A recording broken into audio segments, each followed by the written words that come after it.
Ya, silakan. Oke, bismillahirrahmanirrahim. Assalamualaikum warahmatullahi wabarakatuh. Waalaikumsalam. Waalaikumsalam. Perkenalkan saya di sini Rodiatun sebagai moderator akan menjelaskan presentasi dan yang kelompok di Kak Thomas Riantama dan Kak Muhammad Anas Asidik. Presentasi pertama akan dijelaskan oleh Kak Muhammad Anas Asidik tentang pembangunan perangkat lunak sistem absensi berbasis QR Code. Kak Anas, dipersilahkan. Oke, di sini mungkin saya akan menjelaskan sedikit saja tentang narasi proses bisnisnya karena sebenarnya tidak banyak perubahan dari yang sebelumnya. Mungkin ada beberapa tapi tidak banyak.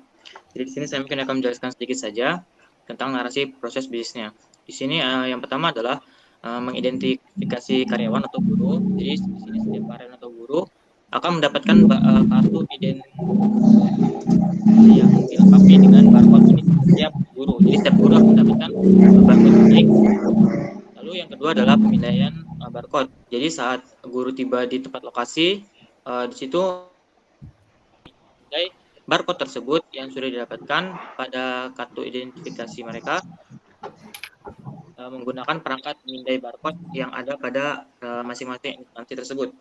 Yang ketiga adalah verifikasi barcode. Jadi perangkat lunak sistem ini absensi akan memverifikasi tentang keabsahan barcode yang dipindai tadi. Jadi jika valid maka proses absensi akan dilakukan ke selanjutnya. Setelah itu maka proses itu akan mencatat proses absensi tersebut. Setelah verifikasi barcode berhasil, perangkat lunak akan mencatat waktu dan tanggal absensi tersebut, karyawan tersebut. Informasi absensi ini akan dikirimkan ke database untuk penyimpanan. Lalu setelah selesai maka akan ada laporan kehadiran yang dihasilkan. Perangkat lunak akan menampilkan laporan hasil laporan kepada pengguna atau kepada operatornya. Itu dapat ditampilkan dalam format yang mudah dibaca.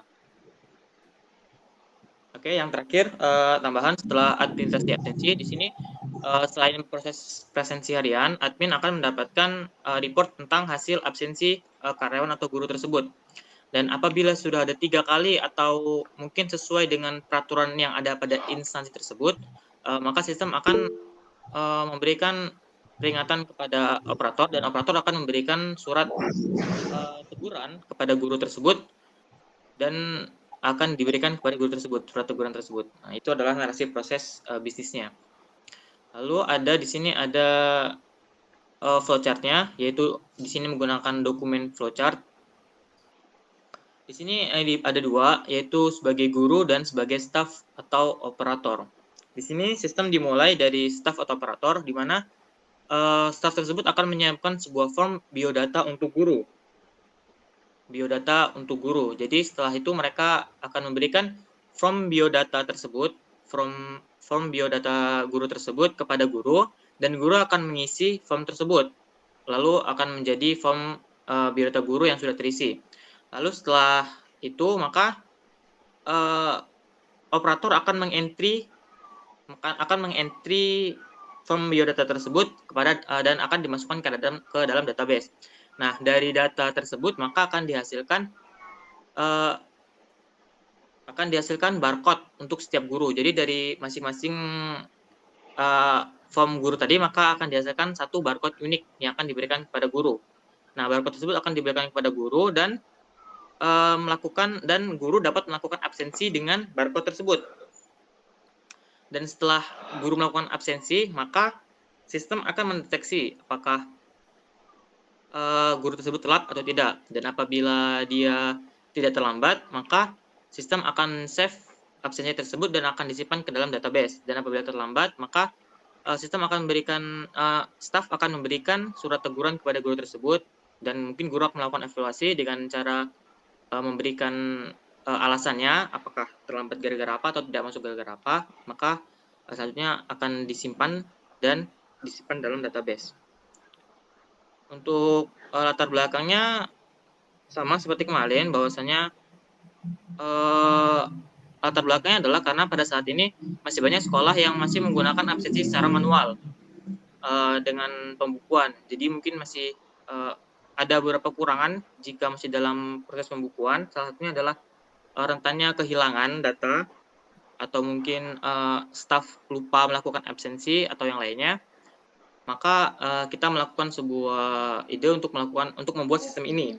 Dan dengan sistem ini sebenarnya ada banyak keuntungan. Yang pertama, mungkin apabila nanti ada permintaan dari atasan tentang aktivitas guru atau mungkin mereka meminta tentang keaktifan guru, apabila masih proses manual mungkin akan sulit untuk menyatukan untuk merekapnya. Tapi dengan menggunakan sistem, maka proses rekap akan menjadi lebih mudah.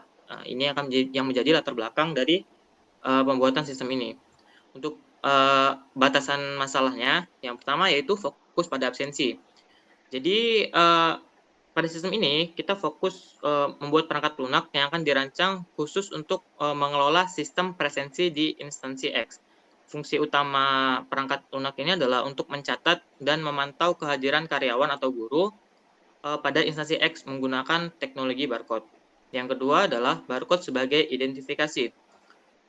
Perangkat lunak dan menggunakan kode barcode sebagai metode identifikasi untuk setiap karyawan atau guru instansi X. Barcode akan dipindai menggunakan perangkat keras yang sesuai, seperti pemindai barcode atau kamera pada perangkat seluler.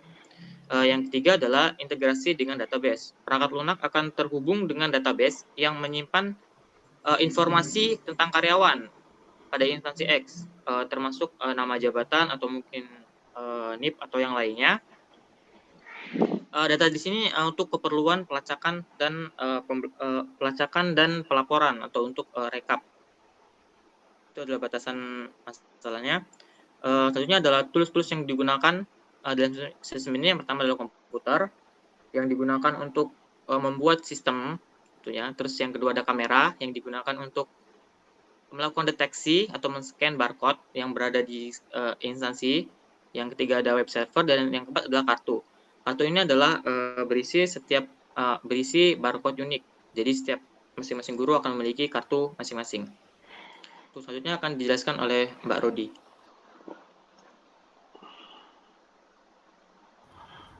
Oke, untuk selanjutnya yaitu kelemahan dan kelebihan. Kelemahan dari aplikasi yang akan kita buat ini, masih ada potensi kecurangan yang dilakukan oleh karyawan, itu kalau memang kita tidak menggunakan QR barcode. Dua, sistem belum otomatis apabila ada guru yang izin. Dari aplikasi ini nantinya kita belum bisa ngedeteksi ada guru yang izin itu seperti apanya. Kemudian kelebihan, memudahkan karyawan melakukan absensi cukup dengan memindai barcode pada kamera yang disediakan. Jadi guru datang ke sekolah itu cukup menempelkan atau memindai kartu barcode identitas guru. Output, input dan output. Yang pertama input, data guru atau karyawan untuk proses pembuatan barcode absensi serta merekap absensi kehadiran guru yang akan dilaporkan ke admin. Jadi di sini inputnya itu kita mendata dulu data guru, kemudian untuk diproses pembuatan barcode-nya agar bisa melakukan absensi dengan menggunakan barcode. Kemudian ada output, satu menampilkan status absensi. Jadi di situ mendata kedatangan guru. Kedua, laporan rekap absensi guru yang akan diverifikasi oleh admin. Di sini kita akan ada rekap absensi yang akan kita serahkan oleh pimpinan. Selanjutnya. Yang selanjutnya rencana pengembangan. Rencana pengembangan selanjutnya adalah membangun sistem absensi berbasis QR code yang dapat menggantikan metode pencatatan kehadiran manual dengan sistem presensi berbasis kartu yang otomatis dan cepat, sehingga mengurangi waktu dan upaya yang dibutuhkan untuk mencatat kehadiran karyawan seperti yang sudah dijelaskan oleh Kak Anas tadi. Kalau dia sistem manual itu pembukuan, untuk pengarsipan pun akan sulit. Kalau kita sudah menggunakan sistem, maka akan mempermudah semua pergerakan dalam absensi. Dan dapat memastikan bahwa data kehadiran karyawan tercatat dengan akurasi tinggi dan bebas dari kesalahan manusia, sehingga menghasilkan laporan kehadiran yang lebih andal dan dapat dipercaya. Sistem juga diharapkan dapat menghasilkan laporan kehadiran harian, bulanan, dan tahunan yang memberikan gambaran lengkap tentang kehadiran karyawan, membantu manajemen dalam pengambilan keputusan terkait sumber daya manusia dan evaluasi kinerja pada instansi. Tahu itu ayam apa aja, Bu? Tahu. Untuk selanjutnya di sini demo itu nanti akan dijelaskan seperti apa jalannya absensi yang kami buat, proyek yang kami buat itu akan didemokan oleh Kak Thomas. Kak, saya persilahkan. Oke, thank you Anas dan Mbak Rodi. Saya akan demokan rancangan aplikasi yang akan dibuat. Sebagai informasi untuk kita semua, jadi awalnya memang kami membangun sistem, tadinya mau pakai RFID, kartu RFID. Karena satu dan lain hal, salah satu faktornya adalah waktu, akhirnya kami memutuskan untuk kita pakai QR code saja, lebih memungkinkan untuk kita bangun dan lebih hemat biaya juga. Kalau pakai RFID ada beberapa alat yang harus kita beli dan itu belum bisa kebeli untuk kita demo ini, jadi itu beberapa faktornya kenapa kita jadi migrasi ke QR code. Secara alur dan sebagainya itu nggak ada perubahan. Perubahan hanya medianya. Tadinya pakai RFID, sekarang pakai kartu yang isinya pakai QR code. Tadinya pakai RFID reader di tag begitu. Sekarang kita pakai kamera untuk mindai barcode-nya. Nah, gitu aja. Saya akan demo beberapa fitur yang ada di aplikasi ini. Nanti kalau ada pertanyaan bisa ditampung dulu, di akhir kita akan coba tanya jawab.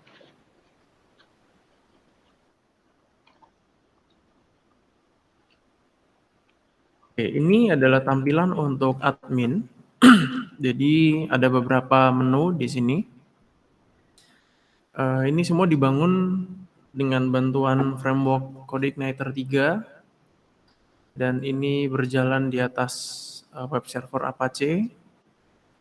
Seperti yang minggu lalu didiskusikan dengan Mas Adi, memang lebih mudah di Windows. Nanti tinggal migrasi aja. Kalau karena rencana pengembangannya nanti ini nggak pakai komputer desktop, tapi mungkin pakai komputer yang lebih hemat daya, gitu.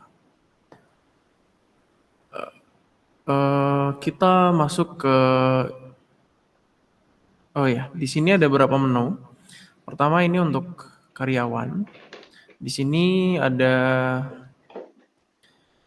beberapa judulnya? Keterangan, nomor, kode karyawan, nama karyawan, jabatan, dan shift. Di sini baru dibuat 2 sebagai sampel untuk dummy konten kita. Pertama ada ini saya buat nama saya Thomas, jabatan guru, dan kode karyawannya ini random dibuatnya, jadi nggak manual. Nah, untuk barcode-nya itu kita buat dengan bantuan library yang ada di ada di CodeIgniter-nya. Jadi nggak harus pakai aplikasi lain. Bisa juga sebetulnya pakai aplikasi lain. Cukup kita masukkan ini kode karyawannya. Nanti kita bisa bikin barcode sendiri dan itu barcode-nya akan persis karena ada standarnya untuk barcode. Cukup masukkan ini maka barcode-nya akan kebaca ini. Nanti ketika ini di-scan pun yang di-scan hanya kode karyawannya, bukan nama. Karena kalau nama dan sebagainya nanti barcode-nya terlalu rumit, terlalu kecil-kecil, khawatir sulit terbaca, terlalu banyak informasi di dalamnya jadi sulit terbaca. Oke, ini menu untuk menambahkan mengurangi dan sebagainya untuk karyawan. Kemudian ada jabatan juga sama. Nah, di sini ada 5 bagian: guru, staf, security, peminta purna, dan operator. Nah, yang perlu kita simak ini yang kemarin banyak pertanyaannya itu di sini. Tadi yang dijelaskan dengan Mbak Rodi. Kalau guru izin itu memang kita belum bisa buatnya, tapi kita bisa bedakan. Jadi ada staff. Kalau staff itu masuk selisih 30 menit sebelum guru masuk. Jadi kalau guru masuk jam 8, staff setengah 8 harus sudah masuk dan pulang 30 menit setelah guru. Jadi sekitar 15.30 staff harus sudah baru boleh absen pulang. Kalau guru honor itu guru bidang studi yang masuk hanya per jam. Nah, ini biasanya guru yang karena kemarin kita sampel kasusnya di sekolah, pakainya guru. Dia di sekolah, jadi dia ada kemungkinan mengajar hanya di jam itu aja, jadi dia bisa keluar masuk, tetap butuh tag di absensinya. Kemudian guru full timer itu sama dengan staff, ya harus datang dari pagi sampai sore. Nah, security ini tadinya kita nggak mau masukkan gitu. Tapi karena ini kita bikinnya guru dan karyawan, akhirnya kita masukkan. Kenapa security nggak dimasukkan? Karena security punya jadwalnya sendiri. Security dibagi tiga shift dan itu jamnya beda-beda gitu. Maksudnya jamnya ada ketentuannya sendiri mereka dan itu outsourcing gitu. Tapi ini saya coba masukkan aja untuk gambaran kira-kira kalau security seperti ini. Karena security juga perlu absen rekapnya. Cuma security di luar sistem kita.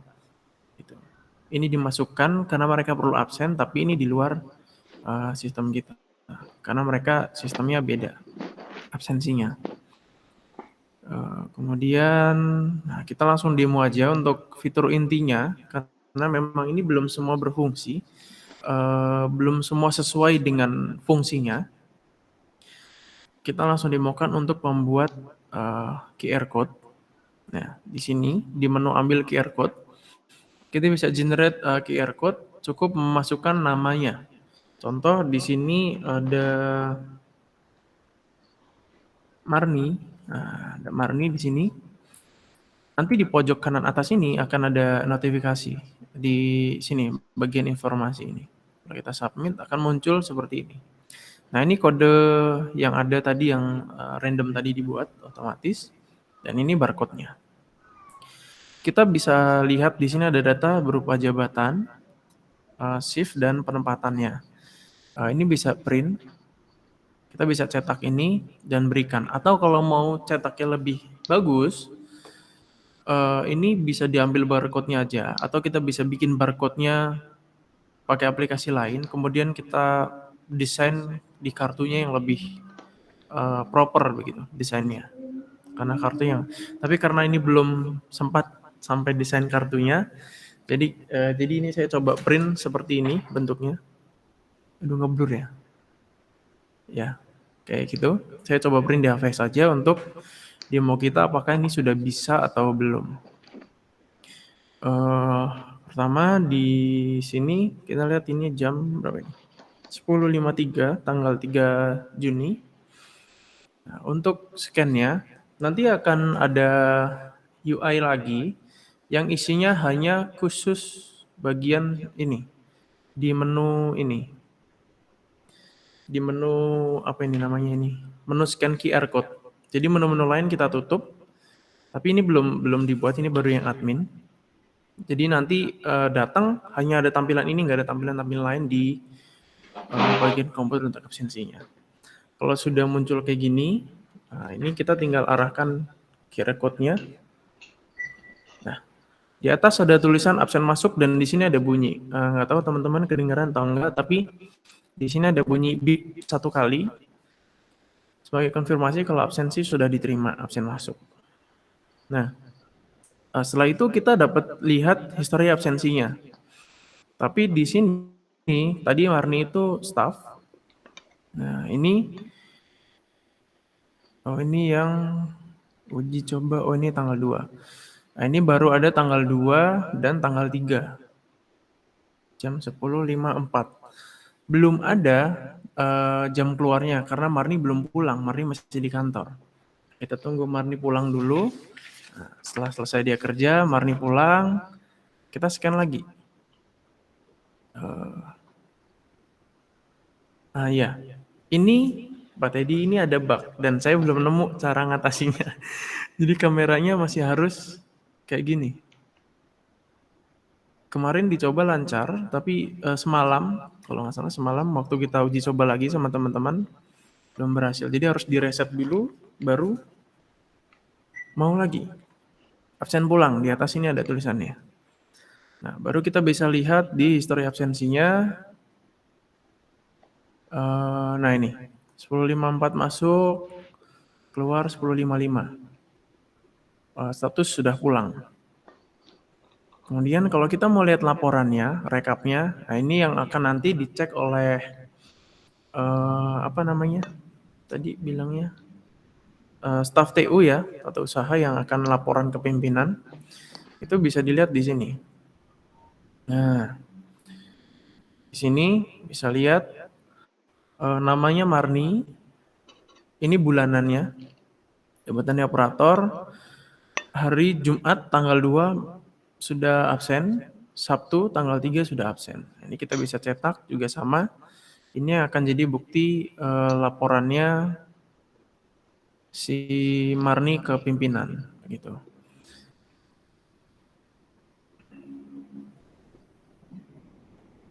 Kembali close.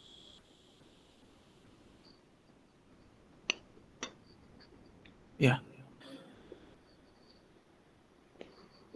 Untuk demo sepertinya itu aja teman-teman untuk fitur intinya yang berjalan dengan baik baru itu saja. Untuk fitur-fitur lainnya belum bisa kami demokan karena memang masih dikembangkan. Setelah ini saya kembalikan ke Mbak Rodiatun sebagai moderator. Silakan. Oke, tadi sudah didemokan oleh Kak Thomas. Itulah yang proyek kami buat selama ini dan dikejar-kejar waktu ya Kak ya. Jadi kami rubah dari yang awalnya apa dan yang akhirnya apa. Sekarang saya sebagai moderator membuka sesi tanya jawab kepada kakak-kakak dan mbak-mbak yang mau bertanya. Saya persilahkan. Ya, silakan.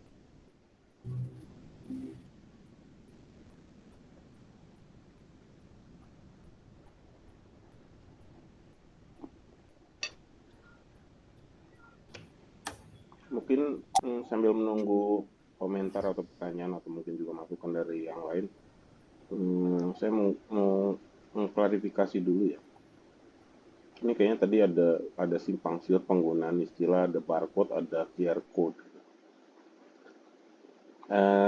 Sepanjang pengetahuan saya, barcode sama QR code itu berbeda. Ya, barcode itu yang garis-garis itu ya, yang biasanya di supermarket atau minimarket dia pakai untuk label harga, dan pemindaiannya juga dia pakai barcode WEN biasanya gitu ya. Sedangkan QR code itu yang seperti tadi ditampilkan gitu ya, ditampilkan di sistem tadi itu adalah bentuk QR code dan bisa dipindai menggunakan smartphone sebenarnya gitu untuk kamera. Jadi sepanjang sepengetahuan saya ya, nggak tahu mungkin nanti koreksi ya kalau memang ada yang lebih tepat ya. Menurut saya barcode dan QR code itu adalah dua sistem pengkodean yang berbeda dan dengan teknik pembacaan yang juga berbeda gitu. Kenapa ini mesti saya luruskan supaya kalau misalnya Anda nanti nulis tesis misalnya gitu ya, hal-hal yang sifatnya ilmiah itu kan jangan sampai kita menggunakan istilah-istilah yang tidak konsisten dan menjadi jebakan juga buat kita yang akhirnya menjatuhkan gitu. Menurut saya sih itu. Tapi mungkin kalau ada pendapat atau ada hal yang lain yang berbeda dengan apa yang saya sampaikan tadi, monggo ditanggapi juga.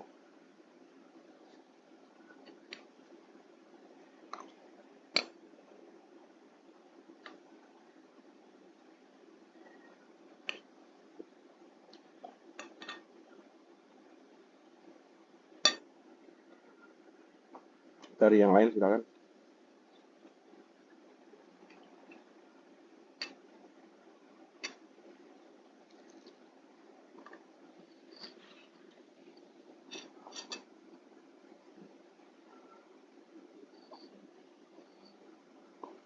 Terkait barcode dan QR code tadi sepakat atau ada sanggahan?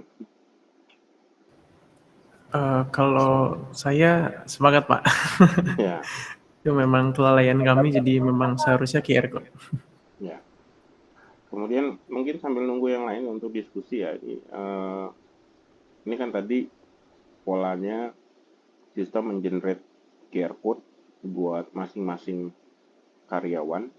Kemudian masing-masing karyawan tadi pada saat dia presensi QR code-nya di scan atau dipindai kartunya ya oleh sistem. Kenapa nggak dibalik? Misalnya, jadi yang mindai itu si karyawannya gitu ya. Mindai karyawannya, sistem hanya mengenerate QR code untuk presensi pada hari tertentu yang mungkin kalau misalnya untuk mencegah kecurangan bisa jadi QR code-nya diupdate per waktu tertentu, per periode tertentu. Jadi misalnya per 10 detik atau per 5 detik gitu ya, QR code-nya berubah sehingga nggak bisa difoto dan dibagikan ke yang lain untuk di-scan gitu.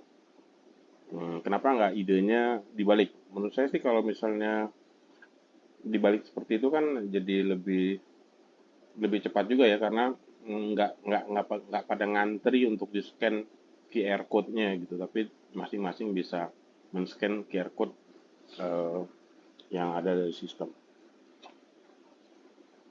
Monggo ditanggapi.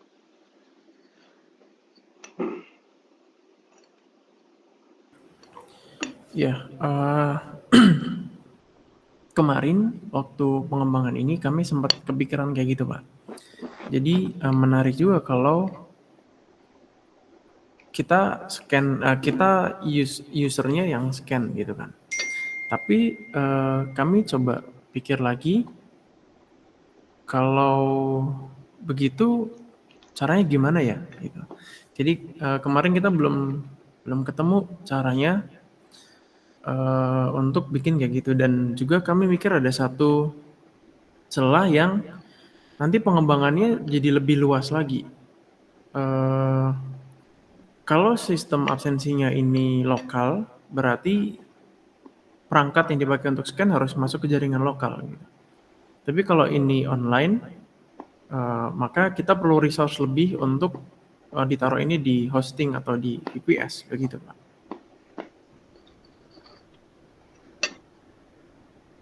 Yang sekarang dilakukan lokal ya? Yang ini lokal Pak, lokal.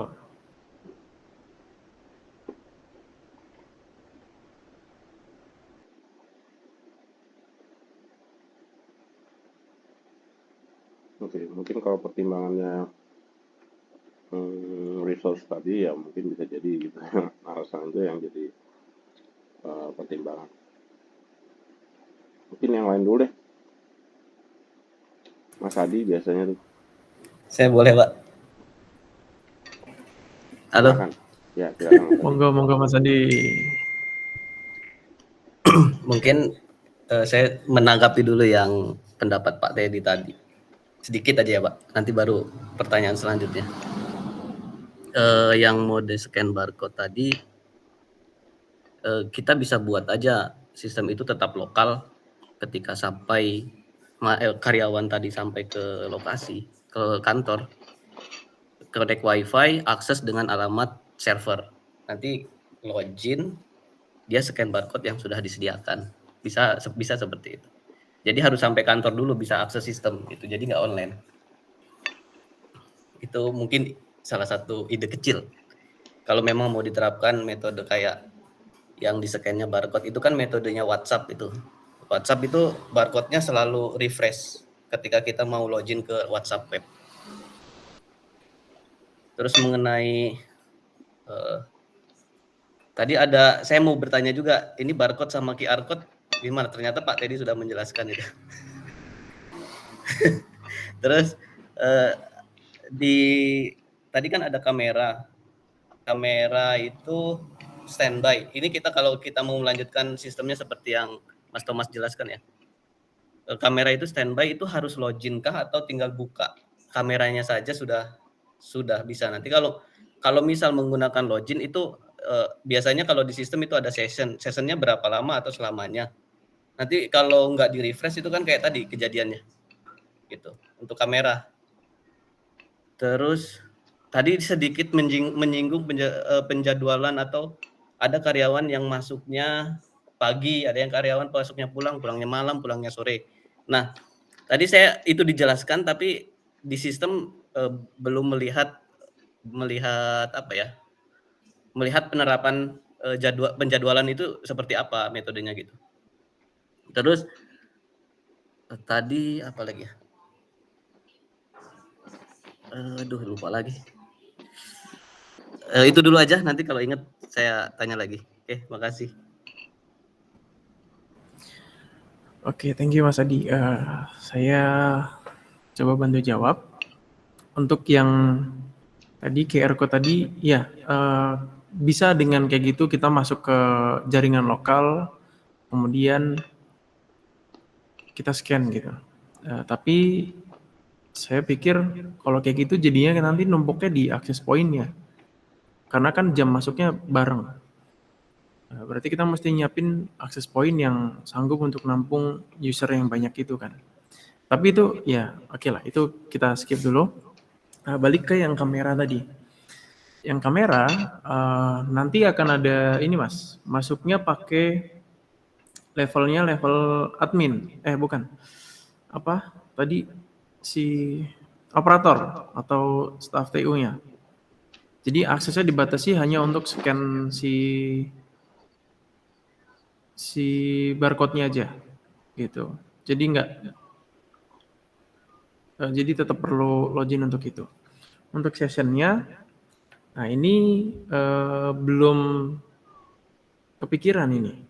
Karena saya baru nemu ininya juga sekarang ini gitu. Iya juga, kalau nanti dia di situ siapa yang harus set gitu kan.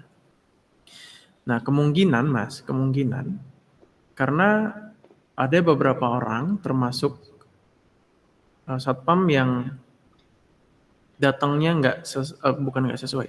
Yang datangnya itu jamnya beda dengan karyawan lainnya. Jadi kemungkinan sistem ini akan running terus. Gitu. Kemudian untuk yang jadwal tadi, tadi kan dijelasin kalau yang masuknya itu jamnya beda-beda itu hanya 2 sebetulnya. Hanya si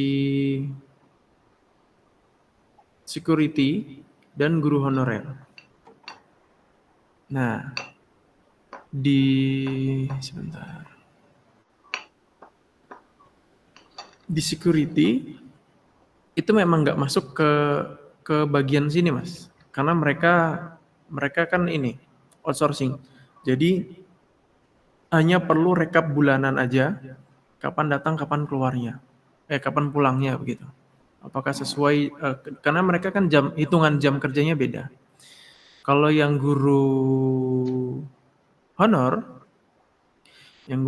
tadi, itu dia memang seperti yang dijelaskan waktu lalu, dia nggak ada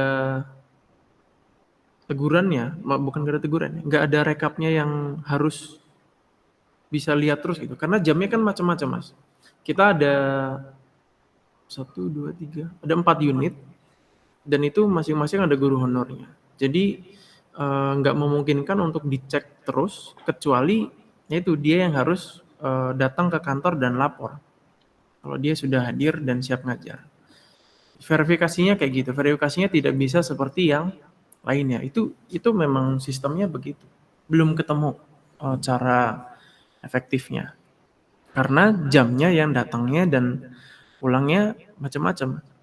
Kita di sini hampir 100 orang kan, semua guru dan karyawan. Dan banyak yang guru honor ini, bidang studi ini. Jadi memang verifikasinya seperti itu Mas Adi. Itu masalah yang belum terpecahkan. Di real kasusnya juga begitu. Oke, thank you. Menanggapi sedikit ya. Iya Pak, tadi. Untuk beberapa jenis ketentuan presensi ya, antara tadi satpam beda, terus guru tetap beda, kemudian guru honorer beda. Menurut saya sih kuncinya ada di struktur database-nya dulu. Jadi di struktur database-nya ini mesti di setting supaya bisa memfasilitasi ketentuan-ketentuan tadi gitu ya. Nah, ini mungkin saya belum lihat juga sih dari kelompok ini, mungkin karena waktu mendesak dan sebagainya saya belum melihat desain dari struktur database-nya seperti apa. Mungkin kalau bisa disajikan saya bisa komentari nanti gitu ya. Tapi salah satu kunci untuk bisa memfasilitasi itu ya maka desain struktur database-nya harus bisa memberikan ruang untuk merekam masing-masing kriteria tadi sehingga bisa nanti divalidasi apakah mereka itu presensinya sesuai ketentuan atau tidak. Kayak di Dharma Jaya sendiri juga terjadi ya, satpam itu 3 shift gitu. Dan mereka presensinya berbeda dengan karyawan gitu. Ya, tapi ya tetap terfasilitasi dengan satu alat yang sama gitu. Kemudian juga kalau dosen karyawan sama ya, yang berbeda kalau di kalau di Dharma Jaya itu ya dosen LB. Kalau dosen LB kan memang hanya di record pada saat dia ngajar aja gitu. Nah mungkin ada ide sederhana sih kalau menurut saya terkait dengan tadi yang saya sampaikan itu. Mungkin kita kalau misalnya terbatas dengan biaya, terbatas dengan peralatan, bisa jadi QR code-nya misalnya gimana kalau QR code itu dicetak. Jadi QR code untuk presensinya dicetak, diletakkan di bagian-bagian tertentu itu sehingga si karyawan atau guru tadi itu bisa men-scan dengan kameranya masing-masing di beberapa tempat tadi gitu.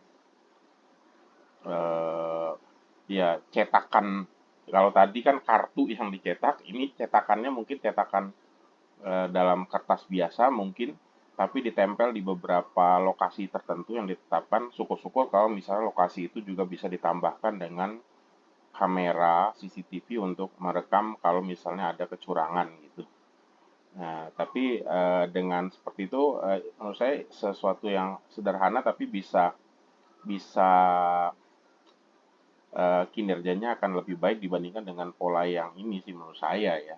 Monggo didiskusikan.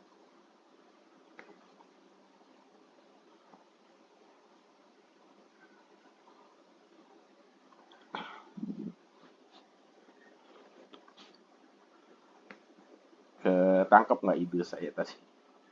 Iya Pak. Jadi tadi kita bisa cetak barcode untuk di-scan sama user di berbagai tempat gitu ya Pak ya? Gitu. Supaya nggak terjadi penumpukan. Gitu. Nggak penumpukan, iya. Dan itu kan biaya investasinya yang murah ya, cuman kertas lah, paling kertas apa yang agak tebelan gitu kan.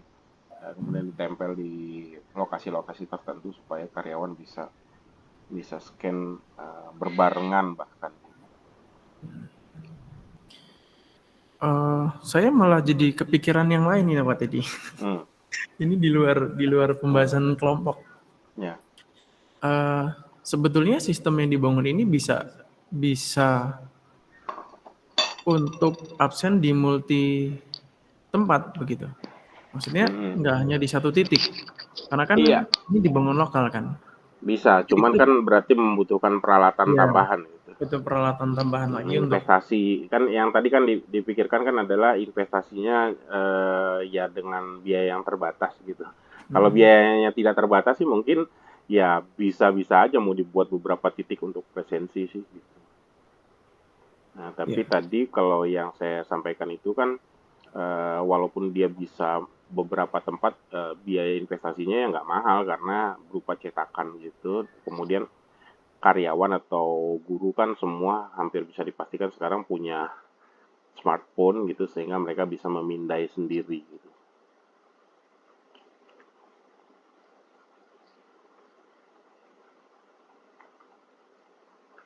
Ini mah ide-ide dengan apa ya, dengan boundary yang terbatas dari sisi pembiayaan ya. Kalau pembiayaannya tidak terbatas mah mungkin idenya bisa banyak lagi yang lebih canggih gitu ya. Tapi ini bagaimana kita dan itu memang yang dituntut dari kita sebagai seorang software engineer itu untuk bisa mendesain sebuah aplikasi atau sebuah sistem yang memang bisa menyesuaikan dengan kondisi di perusahaan atau di organisasi tadi gitu ya, dalam arti menyesuaikan kondisi lingkungannya, menyesuaikan kondisi ekonominya, menyesuaikan dengan waktu dan sebagainya supaya kita tetap bisa menghasilkan solusi terbaik untuk kondisi yang sesuai tadi gitu. Jadi ya memang dituntut apa ya, kreativitas kita untuk bisa memberikan semacam apa saran gitu untuk pengembangan sistem yang paling pas dalam kondisi itu seperti apa.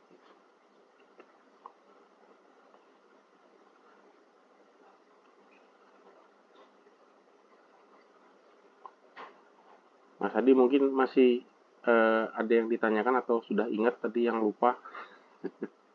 Atau mungkin ada ide tambahan atau ada komentar lain atau yang lain, Mas Umaidi nih yang memang software developer juga ada ide lain? Ya izin Pak Teddy Ya, menanggapi yang Bapak sampaikan tadi untuk yang QR code yang dicetak kemudian ditempel di beberapa titik itu apa nggak jadi celah juga gitu? Yang QR code-nya difoto kemudian dibawa pulang dan itu bisa di-scan dimanapun gitu. Iya. Ya sebenarnya kalau karena ini kan ini ya, ini apa namanya ide yang dimunculkan dengan pertimbangan keterbatasan gitu ya.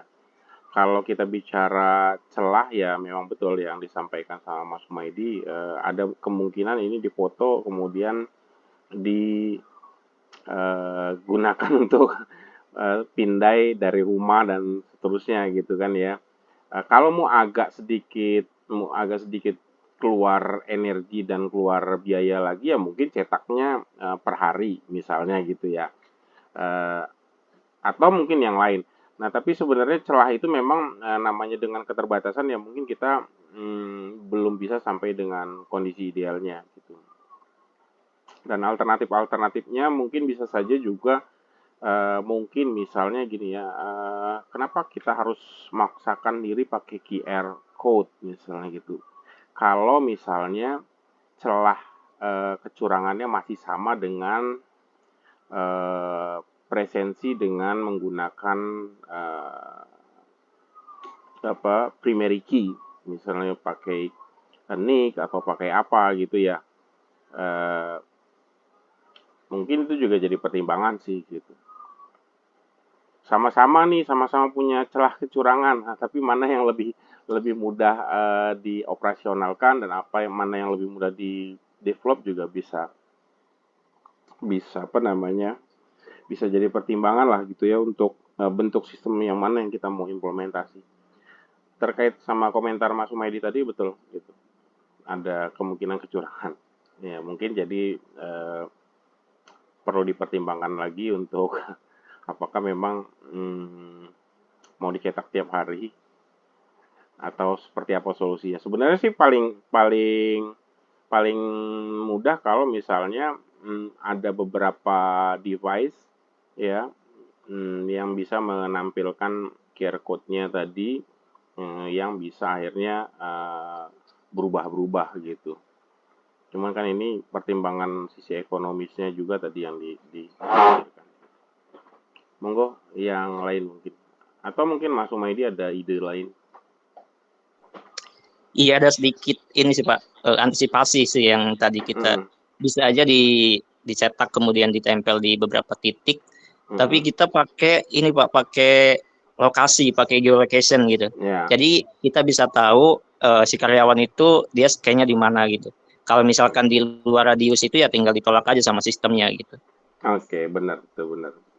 Itu pernah ada kalau nggak salah juga yang melakukan hal semacam itu ya. Jadi ide sederhana dia pakai QR code, ditempel di mana-mana. Itu kalau nggak salah di sistem presensinya untuk cleaning service. Jadi cleaning service di sebuah mall gitu, mereka disediakan QR code untuk presensi. Tapi tadi QR code-nya dikasih geolokasinya itu gitu, sehingga ya nggak bisa dicurangin dengan yang tadi Mas Humaydi bilang. Ya benar itu, ide bagus juga tuh.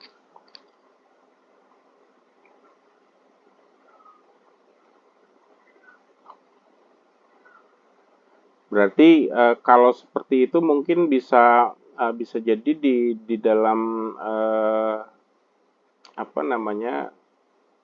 kode QR code-nya itu masuk geolokasinya ya Mas Humaydi ya? Iya betul Pak. Jadi antara satu titik dengan titik lainnya berarti QR code-nya berbeda ya? Begitu nggak?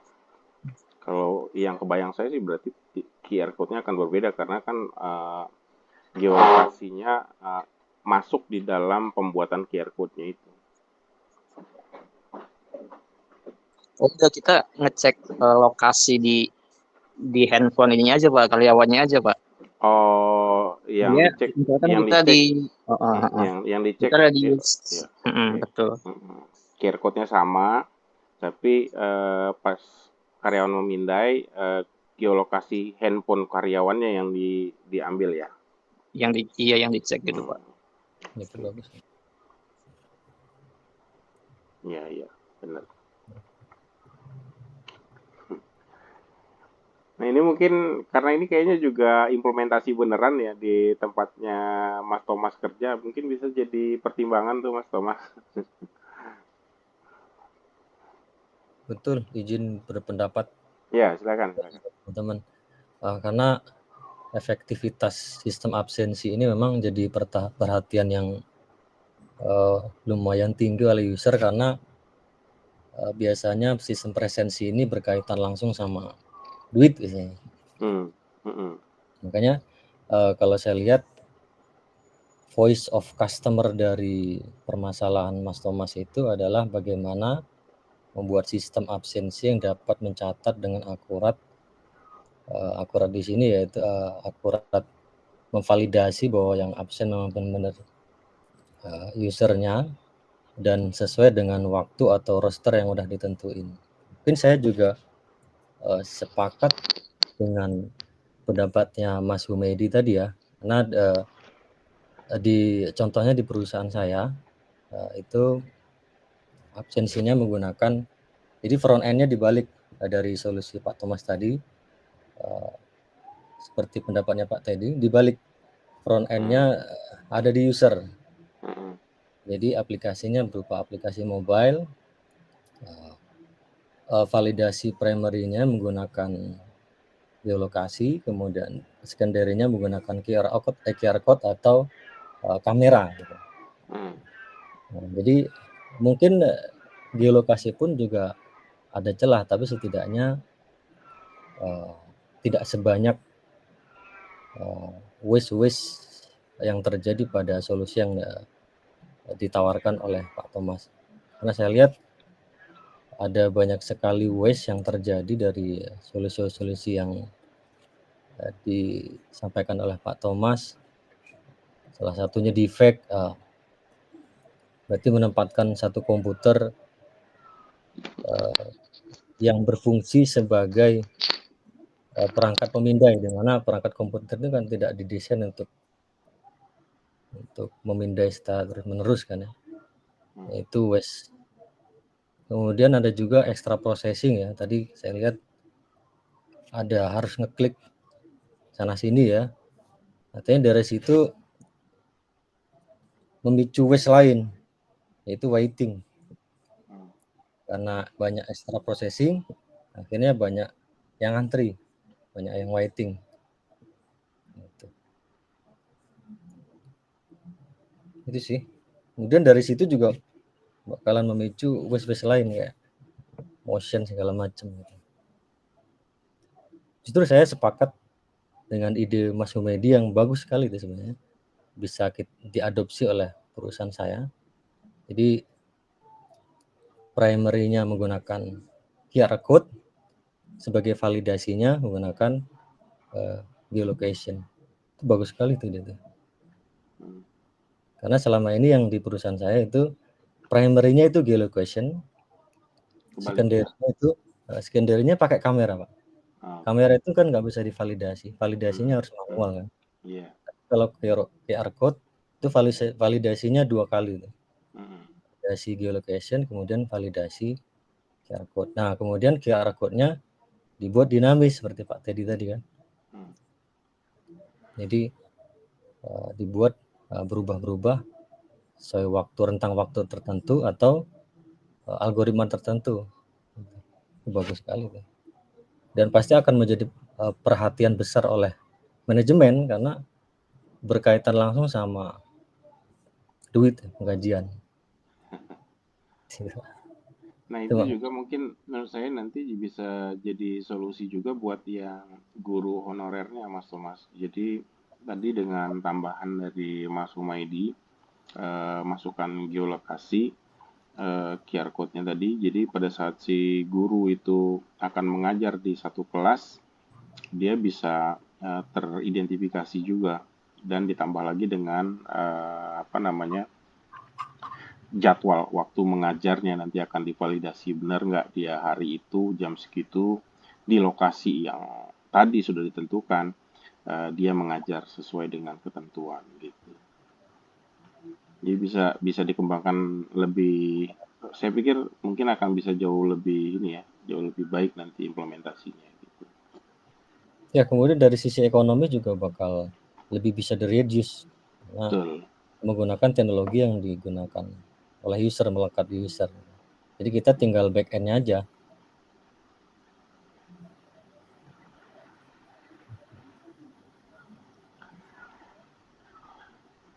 Oke, mungkin ada tanggapan Mas Thomas. Ini no hard feeling. Jadi ini teman-teman kasih ide, koreksi dan sebagainya bukan untuk menjatuhkan nilai mah sudah dijamin ya. Tapi ini mungkin ide-ide yang bisa menyempurnakan kalau memang ini tadi akan diimplementasi. Menurut saya ide-idenya bagus gitu. Sehingga memang ya kalau implementasi ini bisa jauh lebih bagus harapannya. Oke, thank you teman-teman semua, Pak Teddy, Mas Agus, Mas Medi, Mas Adi. Semua keren-keren idenya, dan memang kalau itu bisa diterapin, kita bisa bangun sistem yang lebih sesuai dengan kebutuhan, betul-betul bisa menjawab dan bisa mengatasi kendala yang ada. Gitu. Saya ada kepikiran ide-ide yang ya serupa gitu, termasuk mengatasi beberapa hal tadi yang udah disampaikan. Tapi saya mau tanya dulu sama Pak Teddy. Pak Teddy, ini yang kita buat ini, maksudnya report akhir kita kan di rancangannya ya Pak ya? Iya. Rancangannya kan. Implementasi itu apa opsional gitu kan? Kalau bisa sampai situ begitu ya Pak ya? Iya. Oke. Ya. Maka kalau seperti itu, kalau diizinkan nanti ini kan nanti sampai UAS ya Pak ya, sampai akhir ya? UAS nanti itu kalau bisa yang masuk itu sudah sudah hasil revisi lah gitu. Reportnya adalah yang sudah mengakomodir mungkin masukan-masukan yang ada pada saat diskusi saat ini. Gitu. Oke. Ya. Kalau untuk demo itu memang optional, artinya sebenarnya saya sudah sangat mengapresiasi project di kelompok ini karena sudah sampai muncul produk ya, apapun itu ya, dalam arti mungkin masih versi beta kayak gitu juga itu nggak ada masalah gitu ya karena artinya memang sudah bisa direalisasi walaupun mungkin masih butuh penyempurnaan sih gitu. Oke Pak. Ya mungkin masukan-masukan yang hari ini sudah dikasih sama teman-teman atau mungkin nanti ada lagi, kami bisa catat untuk pengembangan selanjutnya supaya nanti ketika diimplementasikan, kalau bisa diimplementasikan ini bisa menjawab setiap tantangan dan kelemahan yang ada. Thank you semuanya. Ya, jadi benar itu Mas Thomas. Jadi mungkin ini kalau menurut saya sih mungkin bisa diseriusin untuk direalisasi ya, karena kan sistem ini berarti sistem yang boleh dibilang investasinya tidak terlalu tinggi, sehingga mungkin pilot projectnya adalah untuk tempat kerjanya Mas Thomas dulu. Begitu jadi mungkin ini bisa hilirisasi untuk ditawarkan ke sekolah-sekolah lain, karena saya pikir banyak sekolah di Lampung ini yang juga mungkin punya dana yang terbatas untuk pengembangan sistem, tapi mereka membutuhkan ini gitu, sehingga mungkin bisa jadi solusi juga untuk di sekolah-sekolah lain. Ya tentunya bisa jadi passive income ya gitu ke depan. Jadi nggak ada ruginya mengembangkan ini dengan serius dan benar-benar direalisasi, karena ini pasti juga akan mendatangkan keuntungan lain gitu. Mungkin ada hal lain yang ingin disampaikan oleh rekan-rekan yang lainnya. Mas Hadi mungkin masih ada yang mau disampaikan atau udah keingetan yang tadi lupa? Udah ingat Pak. Udah ingat. Ya, sebelumnya saya nanya dulu ini, untuk menyampaikan hasil kehadiran karyawan, guru dan lainnya ini, pimpinan akses sistem atau di-report oleh admin? Ya Mas. Mas Thomas, mute. Sorry. Udah ngomong malah di mute. Ya, kalau sistem yang berjalan, itu nunggu laporan. Nah, jadi operator atau staff TU-nya cetak report, kemudian lapor gitu. Nah, kalau yang di sana ini dimungkinkan untuk pimpinan bisa lihat real time. Gitu Mas Hadi. Oke, pertanyaan selanjutnya, kalau memang real time atau dilaporkan pun sama aja sih pertanyaan ini. Ya. Ada nggak report yang dapat melihat hari ini siapa yang sudah di lokasi? Gitu. Hari ini siapa yang sudah di lokasi? Rencananya ada ke sana nggak atau hanya dilaporkan? Kan tadi saya lihat menu-menunya di fiturnya itu hanya per karyawan ya, per personal. Ya. Dilaporkan ini hadirnya. Kalau kita mau lihat hari ini siapa saja yang hadir gitu, tadi saya belum lihat untuk itu. Makanya saya tanya dulu, ada ini dilaporkan atau dilihat secara real time? Biasanya kan kepala sekolah atau pimpinan di lokasi itu pengen lihat nih. Dia pengen mungkin mau mengaudit atau apa ya. Tiba-tiba mengadakan ini saya mau lihat siapa aja hari ini. Misal seperti itu. Terus kita adakan koordinasi jam sekian, misal ya. Mungkin kalau ditambahkan fitur itu bisa lebih baik. Kita bisa lihat udah 100% atau 90% yang udah hadir gitu. Itu untuk per hari ya Mas ya? Iya, per hari aja, per hari. Real time per hari. Kalau per hari bisa dilihatnya dari ini, ketika dia tag, dia scan, itu kan langsung ke record Mas. Oh ini hadir jam sekian. Kalau lokasi enggak ada, tapi ada waktunya. Yang dimaksud sama Mas Adi ini adalah penyajian data yang hadirnya. Artinya gini, Sebenarnya sih data itu ada. Data itu ada kan, semua yang sudah presensi itu kan pasti terrecord. Nah, tinggal ditambahkan saja fitur di dalam aplikasi yang dibangun untuk melakukan penyajian data yang hadir pada hari yang diminta, misalnya gitu. Jadi ini mungkin keyword yang dipakai untuk searchingnya adalah hari tanggal yang bersangkutan, sehingga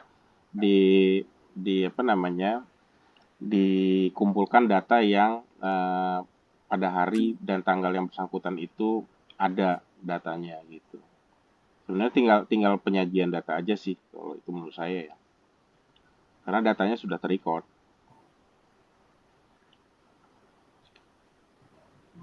Ya, benar Pak. Kalau yang tadi kan per orang kan kita searchingnya berdasarkan primary key, sehingga kita dapat satu record unik gitu. Nah, kalau yang dibutuhkan yang seperti yang disampaikan Mas Adi ini kan kita pakai secondary key ya, dimana kita akan dapat beberapa record yang memenuhi kriteria yang diinginkan. Tadi kriterianya adalah hari tanggal yang diinginkan dilihat siapa yang hadir. Dan itu kan ada di dalam sistem ya datanya, tinggal searching aja sih. Iya, ya. Oke.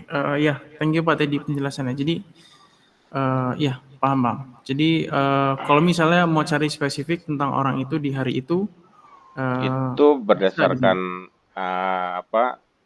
keyword primary key dia dan tanggal tertentunya. Tapi kalau kita mau cari siapa aja yang sudah hadir hari ini ya dicarinya berdasarkan hari dan tanggal ini aja gitu kan. Jadi di query-nya berdasarkan hari dan tanggal presensinya saja. Saya malah nangkapnya lain dari pendapatnya Mas Adi. Kalau saya nangkapnya maksud Mas Adi ini data absensi itu bisa digunakan untuk merepresentasikan siapa orang-orang yang saat ini ada di kantor gitu. Saya nangkapnya gitu tadi. Kalau begitu, kalau ngelihat dari metode pengambilan informasi presensinya yang pasti nggak bisa. Iya. Kalau untuk ngelihat record siapa yang sudah absen hari sudah ini, absen bisa. Cuman kalau untuk merepresentasikan siapa yang ada di kantor itu nggak bisa. Soalnya kalau kayak Gojek gitu kan, jadi si karyawan itu difungsikan kayak mitra Gojek gitu kan. Kemanapun dia berada terrecord itu mungkin bisa gitu. Mungkin kalau untuk keperluan sidak misalnya itu saya pikir bisa juga. Jadi misalnya pada hari tertentu pimpinan atau kepala sekolah misalnya dia lihat siapa yang sudah hadir, oh sudah hadir semua, kemudian dia coba kumpulkan di dalam rapat misalnya gitu, ternyata ada orang-orang yang hilang gitu kan, itu mungkin bisa jadi catatan juga gitu.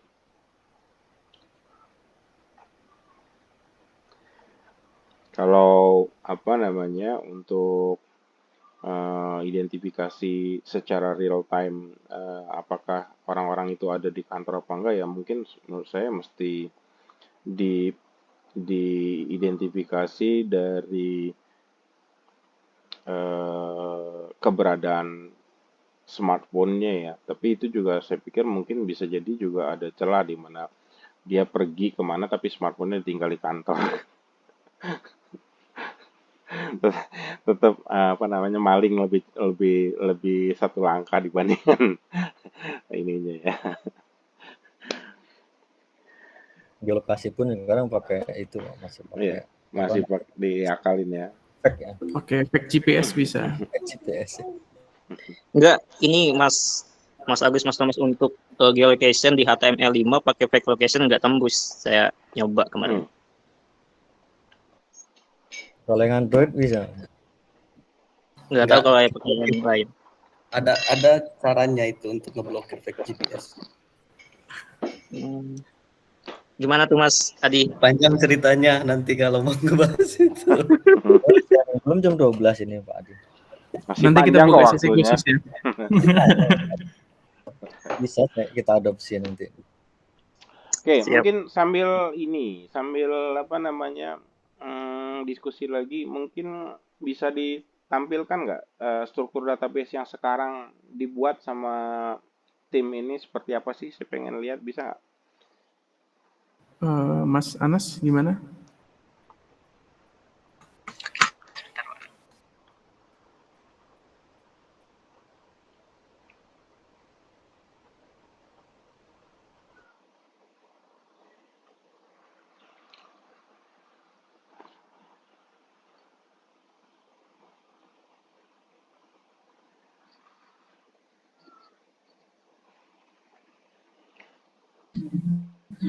Mungkin untuk database-nya seperti ini yang baru dibuat.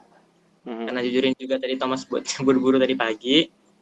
Jadi di sini ada beberapa database. Yang pertama ada ini untuk gedungnya. Master gedung ya. Ya. Terus untuk ini ada grupnya. Lalu ada jabatan. Di sini ada karyawan. Di sini ada kehadiran. Di sini ada untuk login, mungkin untuk operatornya atau staffnya. Di sini ada menu-menunya. Ada presensinya. Kehadiran sama presensi apa bedanya tuh? Presensi itu beda bahasanya aja Pak. ya. Terus selanjutnya ada shift, ada ini STTS, dan ada user. Ini yang mainnya. Dan ada user group. Ini untuk apa namanya? Wah, ini relasinya. Relasinya cuma ini doang antara user group dan kelihatan nggak sih? Ada banyak tabel tapi cuma 3 yang berelasi. Iya Pak. Kok bisa? Itu tabel apa aja ya Mas yang berelasi ya? Kelihatan nggak sih ini? Agak kecil. Bukan agak kecil-kecil. Oh, ini ada yang pertama sih ada database user yang berelasi dengan yang di sebelah kiri ini ada grup dan sebelah kanannya ada user. Atasnya tadi? Ini sebagai database penggabung aja, jadi user untuk user group untuk gabungin antara dua database ini, grup sama user. Untuk apa fungsinya itu? Untuk digabungin? Untuk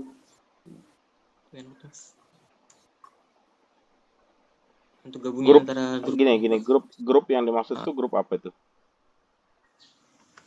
Mana ya?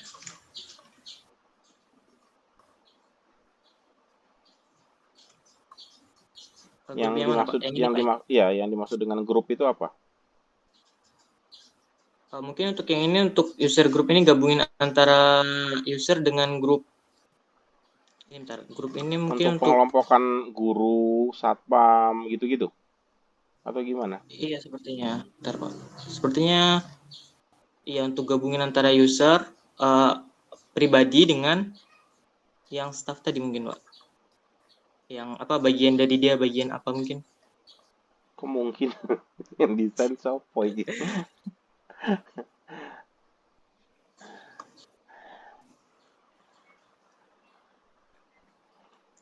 Sebenarnya kalau misalnya cuma untuk mengelompokkan ya, untuk mengelompokkan ini karyawan termasuk dalam termasuk dalam guru tetap, guru honorer, atau mungkin dia termasuk dalam administrasi atau mungkin satpam, kan sebenarnya nggak perlu 3 table ya.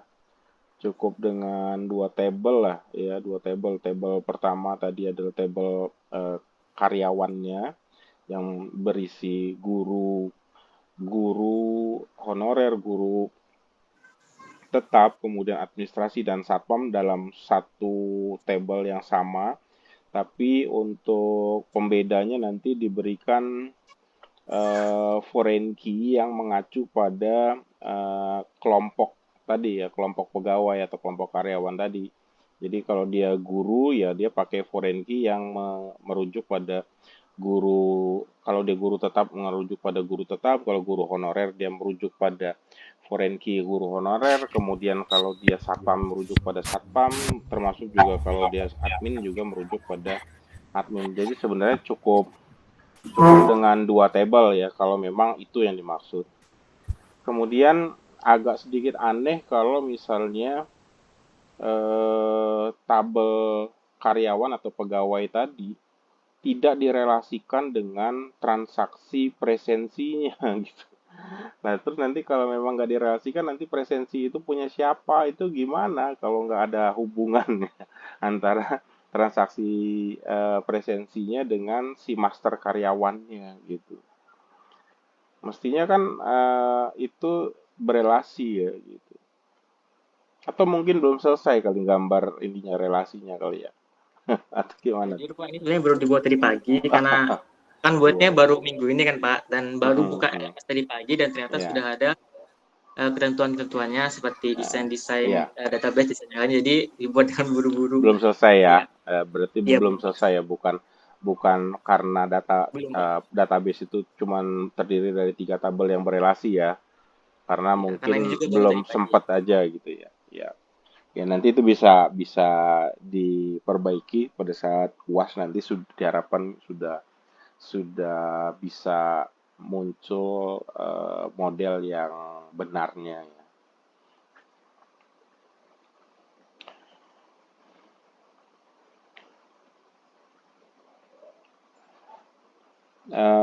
Oh ya, grup tadi mungkin grup tadi bisa jadi butuh ada tabel tambahan yang ketiga itu kalau memang satu orang karyawan bisa berada di lebih dari satu grup. Itu mungkin kita butuh penghubung gitu ya. Jadi nanti dilihat apakah memang boleh seorang karyawan misalnya dia guru honorer merangkap satpam misalnya gitu ya. Nah, kalau seperti itu maka kita tidak bisa menghubungkan pegawai atau karyawan tadi hanya dengan master grupnya gitu ya. Karena kalau hanya 2, padahal tadi ada kemungkinan dia bisa ada di beberapa grup, maka atribut pembedanya itu akan multi value. Nah, sehingga untuk menghindari kemungkinan multi value itu mesti diadakan tabel tambahan sebagai jembatannya. Itu kalau memang kondisinya seperti itu. Tapi kalau kondisinya satu karyawan hanya berada di dalam satu grup, maka tidak perlu tabel tambahan. Cukup dengan 2 tabel saja bisa diselesaikan solusinya. Nah, itu yang paling tahu ya tentu yang riset ya, ketentuan yang benarnya mana. Apakah seorang karyawan hanya ada di dalam satu grup tertentu, entah itu satpam, entah itu guru honorer, entah itu guru tetap, entah itu admin, atau memang satu karyawan bisa merangkap, misalnya dia guru sekaligus admin itu ya. Nah, kalau seperti itu kondisinya maka memang perlu ada tabel penghubung.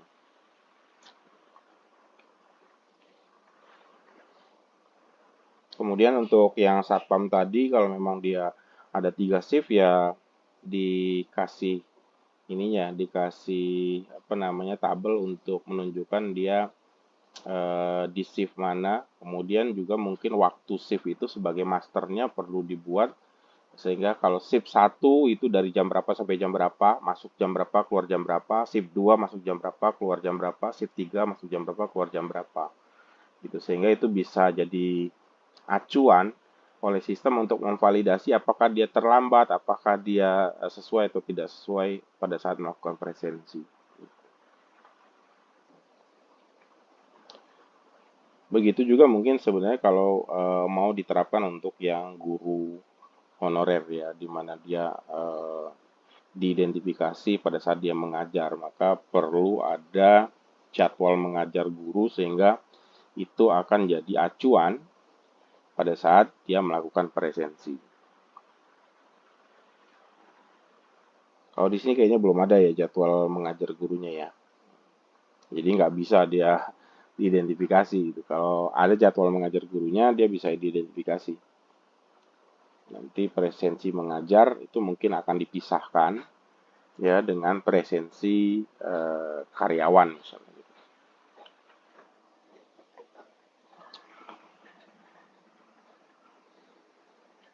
Kemudian ya saya maklum lah ini kelompok memang terburu-buru, logic program juga belum muncul ya. Mungkin nanti ini juga dibuat dan ini akan berlaku juga buat kelompok yang lain yang punya waktu yang lebih.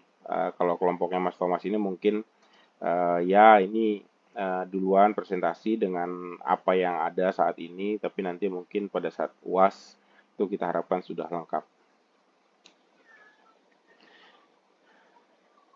Nah, pentingnya kita membuat sebuah perencanaan yang detail semacam ini sebenarnya adalah supaya kita pada saat mendevelop juga bisa lebih lebih komprehensif melihat kebutuhan maupun juga lebih meminimasi ininya ya tingkat kesalahan atau kekurangannya gitu. Dibandingkan kalau kita desain atau idenya itu hanya ada di kepala kita gitu. Ya, kita nggak pernah modelkan seperti apa alur bisnisnya, kita tidak buat desain struktur database-nya, kita tidak buat logic masing-masing fiturnya, kemudian kita langsung coding saja apa yang ada di pikiran kita, itu biasanya iterasi untuk perbaikan prototipe-nya akan lebih banyak gitu dibandingkan kalau kita merencanakan ini secara rinci gitu. Kalau rinci ya kita sudah ada panduannya ya gitu sehingga kalaupun ada kurang-kurang ya kurang-kurangnya paling dikit gitu. Biasanya gitu. Tapi memang kalau tipe-tipe programmer, biasanya tipe-tipe programmer dia nggak betah membuat desain di atas kertas dulu gitu. Dia biasanya langsung coding aja lah gitu ya. Nanti ada yang kurang, dia coding lagi, ada yang kurang. Lebih suka prototyping memang gitu. Saya paham. Ya, nah, kalau sistemnya itu tidak terlalu besar, sangat mungkin bisa kita lakukan. Ya, tapi kalau sistemnya besar, kompleks, kita lakukan semacam itu, akhirnya pada saat kita demo, pada saat kita presentasikan, banyak koreksinya, itu bisa saja akhirnya bikin kita frustasi ya. Karena terlalu banyak yang direvisi gitu. Jadi teknik prototyping itu hanya cocok kalau kita mengembangkan sistemnya yang tidak terlalu kompleks. Gitu. Kalau sistem kompleks saya pikir terstruktur itu metode atau pendekatan yang lebih pas digunakan karena perencanaannya lebih matang.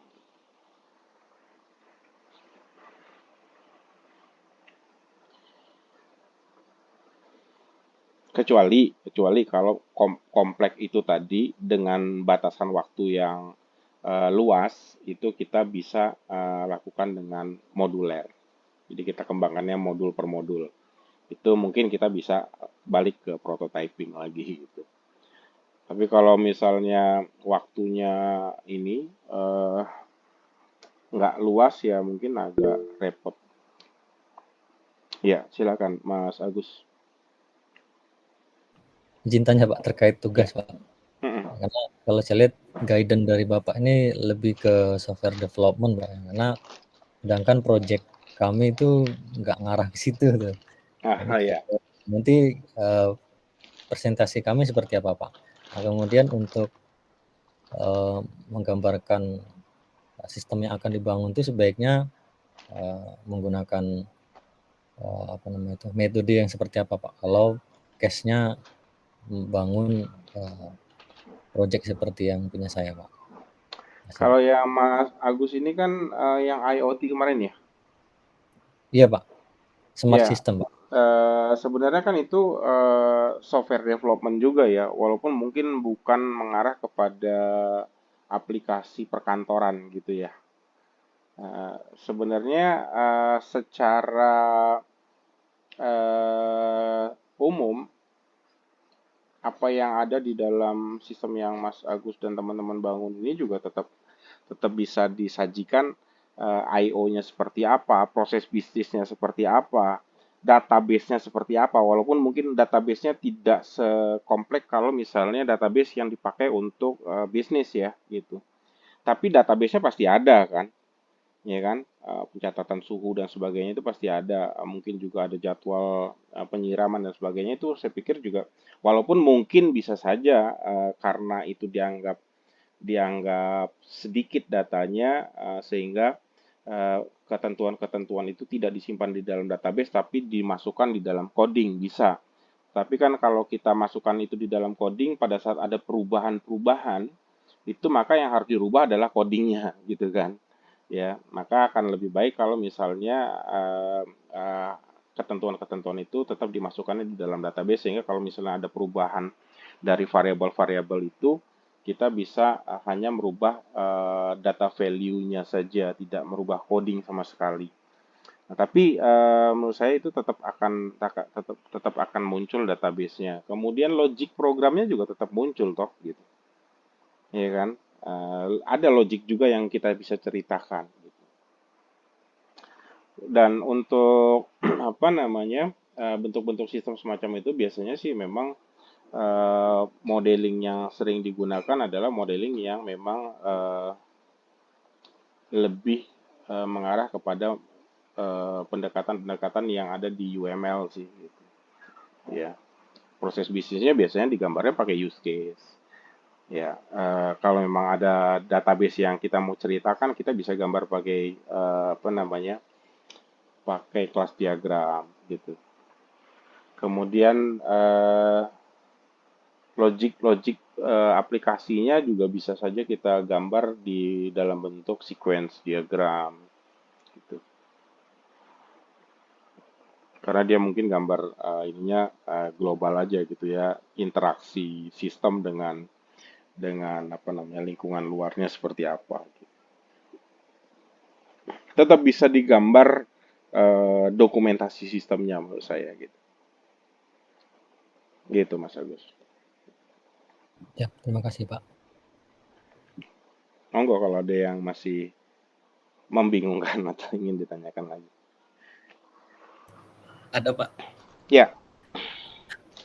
Kalau dilihat dari apa poin-poin yang di-share sama Pak Teddy di LMS, ini kan ada 6 poin. Model sistem, desain I/O, desain struktur database, desain struktur menu, desain logika masing-masing modul, dan kalau sempat demo aplikasi opsional, demo produk. Nah, berarti di presentasi itu kita tidak menjelaskan latar belakang, terus kelemahan, kelebihan seperti itu ya Pak? Sebenarnya kan latar belakang kelemahan kelebihan itu kita harapkan tadinya sudah dijelaskan di tahapan analisis ya. Gitu. Ini kan kita sebenarnya masuk di tahap desain gitu. Jadi sebenarnya kita fokus pada bagaimana aplikasi itu kita develop desainnya seperti apa. Gitu. Ini udah lewat tahapan analisisnya. Babak kedua ini udah lewat. Tapi kalau mau di refresh lagi, diceritakan supaya mengingat kembali ya monggo. Mungkin lebih ke hasil revisian jika ada, mungkin seperti itu ya Pak. Mungkin sebelumnya ada ya pendapat dari teman-teman dimasukkan, bisa dijelaskan ulang atau skip aja. Sebenarnya pendapat-pendapat itu digunakan untuk ide dalam membuat desain sistem yang diusulkannya mestinya sih gitu. Jadi waktu kita memotret kemarin mungkin ada koreksi, ada masukan dari rekan-rekan dan itu kita pakai sebagai saran atau masukan buat kita membuat usulan sistemnya yang idealnya seperti apa.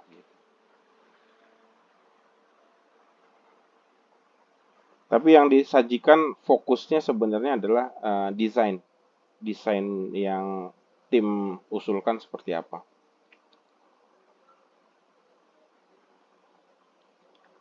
Satu lagi Pak, mungkin sedikit Ya. menanggapi tugas dari Mas Agus. Mm-mm. Ini kan tadi sempat disinggung desain database-nya gimana, gitu kan. Kalau setahu saya di embedded system atau di sistem seperti ini itu ada memori namanya. Oh. Jadi variabel-variabel atau value-value yang di set itu kita save di memori itu. Jadi ya semua konfigurasi bisa di memori, atau kalau mau konfigurasinya dinamis bisa kita set di kemudian tanpa mengubah program. Itu kita biasanya menggunakan EEPROM. EEPROM itu memori kalau di komputer itu hard disknya tapi kecil gitu. Nah, di EEPROM itu kita bisa set value yang sesuai dengan kita inginkan. Ya, ya, itu kan bicara storage ya. Storage-nya bisa EEPROM dan sebagainya, atau hard disk gitu. Tapi kita kan nggak bisa kemudian nyimpennya asal-asalan juga. Pasti ada strukturnya toh. Ada struktur yang kita buat untuk wadahnya, untuk mewadahi informasi-informasi apa yang kita simpan. Gitu. Itu yang maksud saya anggap identik juga tetap dengan istilah database gitu. Ya, bukan database dalam artian yang besar seperti yang di sistem-sistem bisnis ya. Tapi itu juga adalah database itu kan adalah apa namanya, kumpulan data kan gitu ya, dari apa namanya, yang saling berelasi tadi gitu. Nah, walaupun dia mungkin tidak sebesar itu ya, menurut saya itu masuk kategori di database yang mungkin mesti disajikan oleh kelompoknya Mas Agus. Dia disimpan misalnya di dalam EEPROM gitu. Struktur penyimpanannya seperti apa? Gitu. Ya, variabel apa aja sih yang perlu disimpan di situ?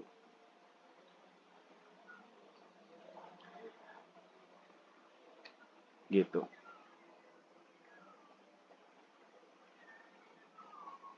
Satu lagi Pak. Mas Agus kayaknya berpikir keras jadinya malah. Ya, soalnya saya orang jaringan Pak. Iya. Program ini dasar aja saya belajar dulu di kampus. Satu lagi Pak. Iya. Kita kan ada yang tadinya 5 kelompok, terus ada 6 kelompok. Kalau saya perhatikan di jadwal kita UAS itu di tanggal 15, 14, 15 Juli. Gitu kan. Tadinya kalau memang hari ini libur kan kita mundur tuh. Kalau hari ini kita tetap presentasi, berarti ini pas Pak, seminggu sekali, atau mau yang minggu kelima kita rekap 2 seperti yang lalu? Yang setelah UTS ini harapan saya sih seminggu 1 kelompok. Masih cukup kan? Nah, berarti kita masih, ini kan kita setelah UTS itu kita punya 7 sesi sama UAS ya gitu. Artinya 6 sesi yang kita bisa manfaatkan dan kelompoknya ada 6 kan. Gitu. Jadi 1 kelompok 1 sesi.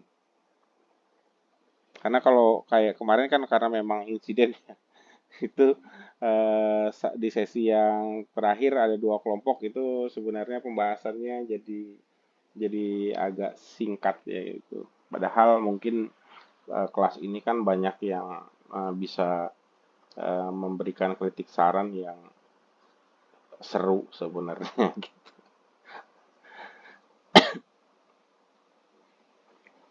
Ya nanti di ini ya, berarti nanti kelompoknya Mas Adi itu di sesi ke-12, kelompoknya Bu Tiwu di sesi 13.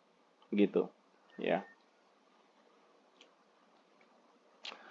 Monggo Mas Agus, kalau ada yang mau diobrolin jangan dipikirin sendiri, nanti ini loh. kayaknya ada yang dipendam-pendam gitu. Jangan dipendam-pendam ya. Di kelas ini bebas berpendapat, bebas berkomentar kok gitu ya. Dan bahkan kalau memang ada yang berseberangan dengan apa yang saya sampaikan juga boleh disampaikan gitu. Ini kelasnya kelas master kok, bukan kelas anak S1 gitu. Jangan dipendam sendiri, nanti bingung. Basicnya orang jaringan ya. Dulu S1-nya sistem komputer. Informatika, Pak. Saya dari D3 Oh, ke 1 kemudian S2. dari D3 ke S1. Ya. Sama, saya juga dulu dari D3. Iya. Saya kuliah itu dari D3, kemudian S1, kemudian S2, kemudian S3 gitu ya. Malah seru jadinya, apa namanya, ngalamin wisudanya berkali-kali gitu.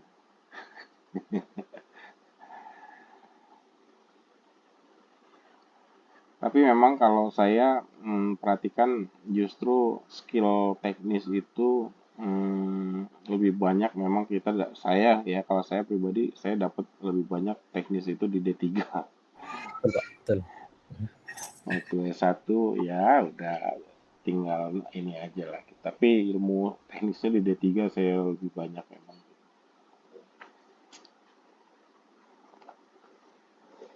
Zaman saya di D3 dulu masih kuliahnya bukan pakai sistem SKS, masih sistem apa namanya naik tingkat gitu, kayak SMA ya. Jadi tingkat 1, naik tingkat 2, naik tingkat 3 gitu.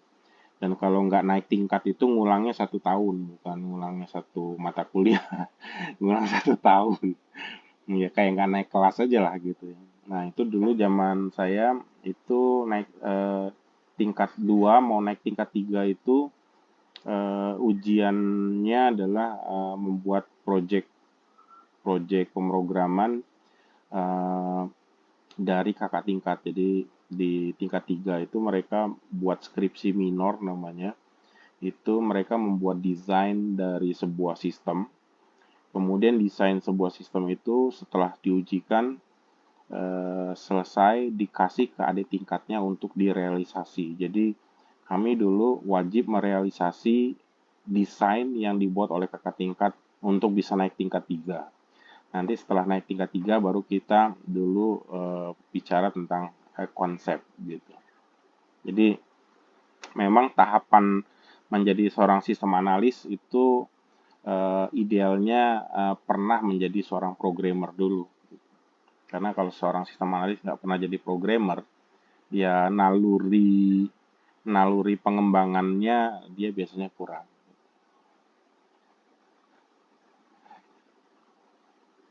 Ya sastra aja akhirnya gitu ya. Tapi kalau dia pernah jadi programmer, ya dia tahu mana yang bisa dibikin programnya, mana yang enggak gitu ya. Secara logika dia paham gitu. Walaupun mungkin kayak sekarang mungkin saya ini secara teknis bahasa pemrograman sekarang mungkin saya udah nggak terlalu banyak ngikutin ya. Tapi saya mungkin bisa paham apakah konsep yang dibuat itu mungkin direalisasi dalam bentuk program atau tidak gitu. Karena saya masih hafal, masih ingat apa namanya logik pemrograman itu gitu.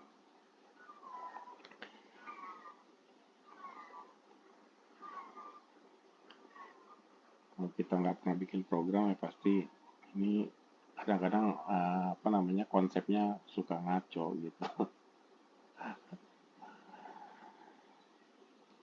Oke, ada hal lain yang ingin didiskusikan? Masih ada waktu kita untuk diskusi yang lain. Kalau kelompok Mas Thomas ini karena memang waktunya terbatas ya mungkin tadi ya belum bisa banyak yang disajikan, tapi ya sudah luar biasa tadi sudah bisa sampai dengan demo ya gitu.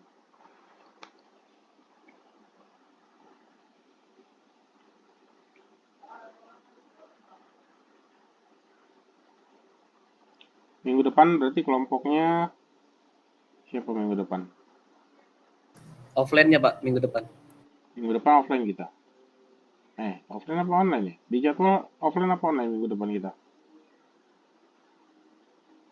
Offline kayaknya Pak kalau di jadwal Offline Pak. ya? Oke. Ya kalau offline lebih seru. Kelompok siapa minggu depan berarti? Kelompok 4 ya?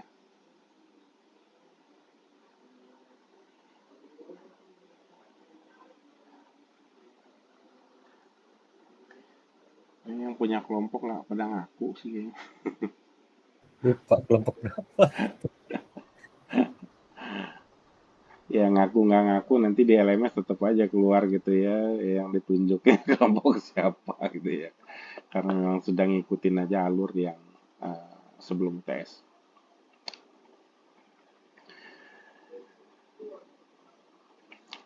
Mana Bu Tiwu biasanya suka komentar nih, ini sistem berkait dengan sekolahan biasanya Bu Tiwu cukup menguasai.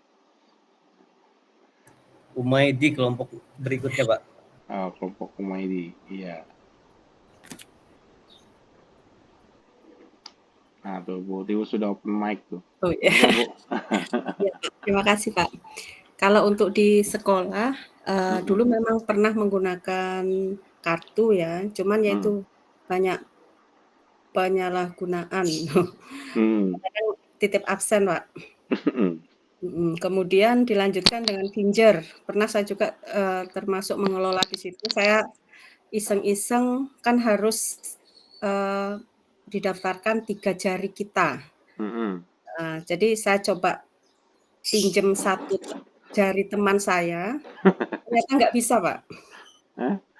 Ternyata nggak bisa. Maksudnya 3 jari itu harus didaftarkan ya, apa namanya. Jadi yang 2 itu jari saya, yang 1 jari teman saya. Maksud saya mencoba apakah bisa dengan kecurangan seperti itu, ternyata tidak bisa. Oh iya? Iya. Dan itu ketika itu memang kebetulan pergantian kepala sekolah yang kita belum tahu bagaimana sistem kepemimpinan beliau, jadi kita pagi itu masih pakai daster, yang penting Pinjer, Pak. Pada masa itu. Jadi walaupun ada batas waktu jam 6 sampai setengah 8, jam 7.30 itu harus Pinjer. Dan sore jam 4 sampai jam 5. Jadi memang itu kalau di luar itu artinya tidak masuk. Jadi pagi Pak pakai daster, yang penting Pinjer. Tidak berjalan lama karena COVID, Pak, ketika itu. Kemudian setelah itu ada DSS, sistem juga harus absen menggunakan foto. Dengan mempunyai jarak lingkungan sekolah sekian 1 kilometer apa kalau nggak salah, atau berapa ratus meter. Tapi tidak berjalan lama karena kerjasamanya terputus. Nah ini kalau yang terbaru ini ada sikap, Pak. Sepertinya dari BKD, mungkin mengadopsi yang dari Banten mungkin ya. Dari provinsi di Jawa Barat atau di sana. Jadi memang foto mungkin nanti harapannya ada tukin mungkin Pak ya. Arahnya ke sana. Jadi kalau di Jawa Barat itu memang sudah pakai aplikasi itu, kalau memang tidak absen ya dipotong untuk tukinnya. Jadi ada waktunya, kemudian harus tersenyum, Pak. Jadi absennya itu harus tersenyum. Kalau tidak tersenyum itu di situ muncul tulisannya harus tersenyum gitu. Itu jadi mungkin ada face recognition juga. Ya. Dan jaraknya memang sampai ini agak blank ini banyak. Ya, jadi ada mapnya ya. Lingkungan harus di lingkungan radius berapa ratus meter itu yang bisa. Itu mungkin ya itu tadi ya, dari berbagai macam pengalaman ya sistem mempelajari supaya tidak terjadi kecurangan itu tadi. Kalau untuk sistem banyak Pak, kan gonta-ganti. Yeah. Mungkin sama yang di tempat kita ini untuk perbaikan ke depannya. Betul. Cuman itu tadi yang Finger 2 jari kita, kemudian 1 jari orang lain bisa terdeteksi ya? Iya, makanya saya logikanya gitu Pak. Saya heran juga kok nggak bisa ya gitu, sampai kok bisa. Prosesnya gimana itu Bu? Jadi kita kan pakai menggunakan alat. Kan ngambil data Fingernya kan satu-satu nih jari kan ya? Iya. Ya kan, ambil telunjuk dulu, terus ambil jari tengah misalnya, kemudian jari manis gitu. Kan satu-satu tuh. Iya. Kok dia bisa tahu ya, Iya, jadi misalnya jari manisnya itu kok punya orang lain gitu? iya, jadi bunyi bip gitu, Pak, nggak mau. Atau mungkin orang yang diminta, apa namanya, pinjam jari manisnya itu sudah pernah, terdaftar duluan kali? Belum Belum terdaftar? belum. Kalau belum terdaftar harusnya, nggak bisa terdeteksi ya, kecuali kalau memang, tapi kayaknya saya belum pernah tahu sih ada teknologi yang dikembangkan untuk mengidentifikasi, apa namanya, keterkaitan antara jari telunjuk, jari tengah, jari manis Heeh, tadi untuk dalam satu orang. iya. Makanya entah itu kebetulan atau gimana, tapi saya coba berapa kali nggak bisa, Pak. Hmm. Iya, entah makanya itu entah kebetulan atau Tapi yang orang yang diminta tadi memang belum belum belum didaftarkan ya? belum. Karena memang kita operatornya gitu kan, coba Mm-mm. ini nyoba gitu kan, karena Mm-mm. memang kita belakangan, nyoba bisa nggak seperti ini gitu, ternyata nggak bisa. Ya makanya itu entah kebetulan entah Pesan kesalahannya apa itu Bu waktu itu? bunyi bip, bunyi dia nggak mau, langsung tut gitu. Sensornya kayaknya, Bu. Mungkin ya. Jadi berapa kali dicoba, "Loh kok nggak bisa ya?" Jadi ketawa Mm-mm. juga kitanya, "Oh pinter ya," gitu. Iya, kalau kalau beneran bisa sampai situ berarti ya lumayan ini, lumayan Presisinya bagus.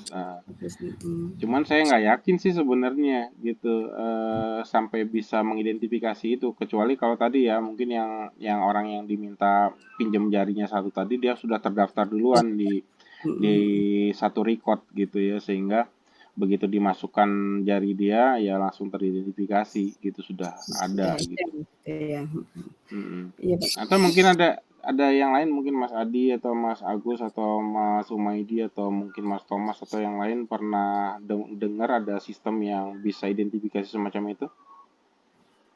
Sejauh pengetahuan saya sih belum ada, Pak. Belum ada ya? Iya.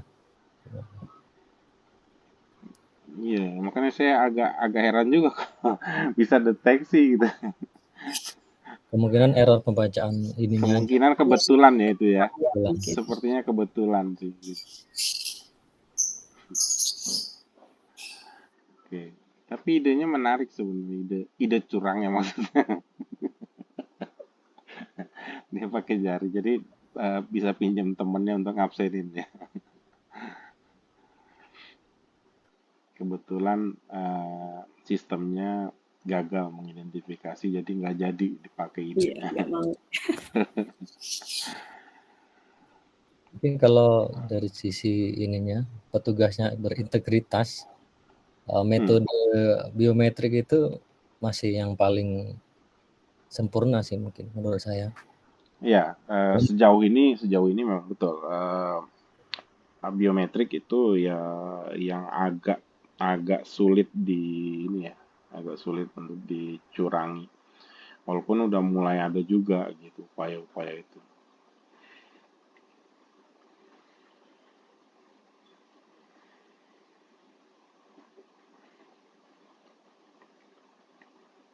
Nah, mungkin yang paling mungkin nyuranginnya ya orang di dalam yang memang mengelola. Karena pernah kejadian juga tuh ada sistem presensi menggunakan sudah pakai fingerprint, tapi ternyata dicurangi sama yang bagian pengelolanya karena dia bisa nginputin datanya tanpa harus lewat fingerprint gitu. Cuman terdeteksinya karena salahnya dia nginputnya eh, waktunya sama terus gitu. Itu yang agak aneh gitu kan. Kok bisa tiap hari dia masuknya waktunya sama terus gitu. Nah, memang tidak ada kejahatan yang sempurna itu kata polisi.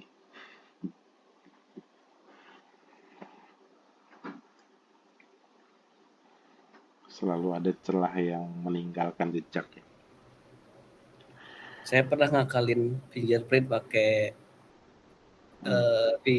sidik jari dicetak di stempel. Hmm. Bisa, berhasil nggak? Berhasil, tapi tidak semua mesin support. Ada yang mesin yang mengandalkan grounding dari tangan, itu kan karet ya, stempel itu. Ada yang mengandalkan dari grounding dari tangan, ada yang enggak gitu. Ada beberapa mesin yang support dengan fake fingerprint, ada yang enggak gitu, Pak. Ada algoritmanya itu. Kebetulan saya dulu pegang gitu.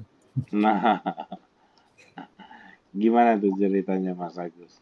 Jadi memang ada algoritmanya itu terus berkembang, Pak. Kebetulan kalau perangkat baru itu nggak bisa lagi kalau pakai image atau, dan justru malah timbul ini baru, Pak, celah baru. Perangkat-perangkat baru itu biasanya malah dilengkapi sama RFID reader, terus apa gitu kan. Justru malah buka celah baru. Kalau PIC-nya nggak berintegritas, bisa user-user tertentu absennya pakai RFID kan. Pakai RFID-nya yang di tap ya. Dia kasih banyak fitur untuk melakukan presensi, malah membuka celah ya. Ya. Jadi celahnya social engineering kan. Siapa teman nih kasih. Ya. Memang tingkat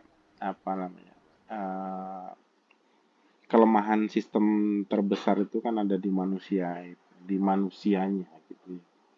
Dan itu yang sulit diatasi gitu. Kalau dari sistemnya sendiri, orang udah bisa buat sistem dengan berbagai macam security yang tinggi, tapi celah kelemahan terbesar itu adalah sebenarnya pada faktor manusia, sehingga memang ya banyak orang berusaha untuk membobol sistem itu dari sisi manusianya gitu.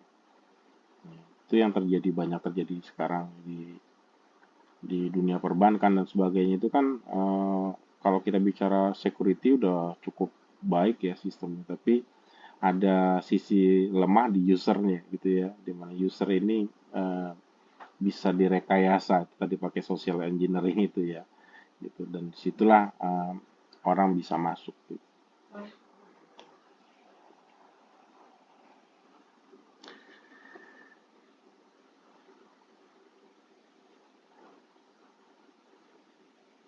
Apalagi orang Indonesia itu kreatif kalau suruh nyari yang gitu-gitu gitu.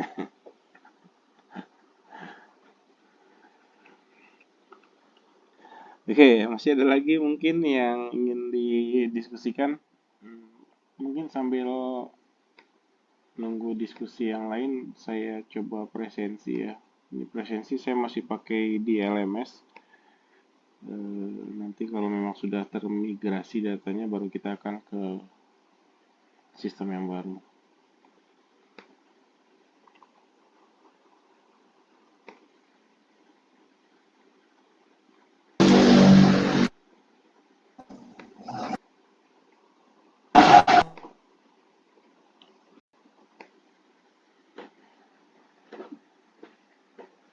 Muhammad Anas ada ya? Ada, Pak.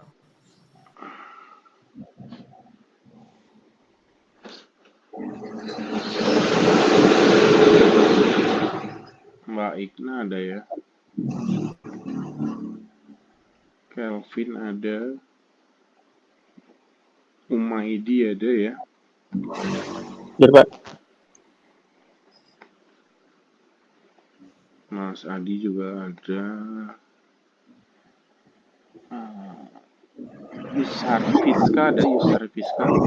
Hadir, Pak. Oke. Haira. Hadir, Pak.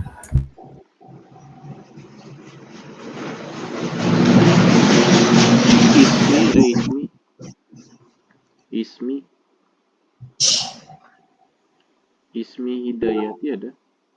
Hadir, Pak. Tiwo ada ya?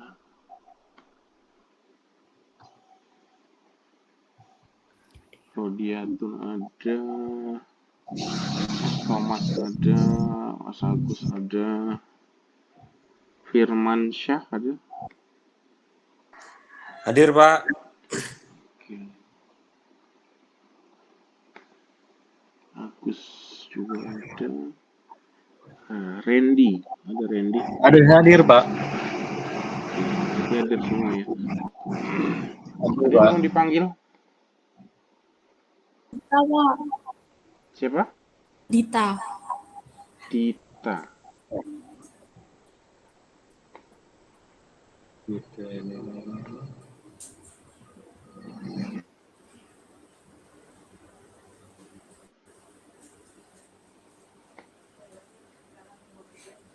Oh iya, Dita Septasari ya?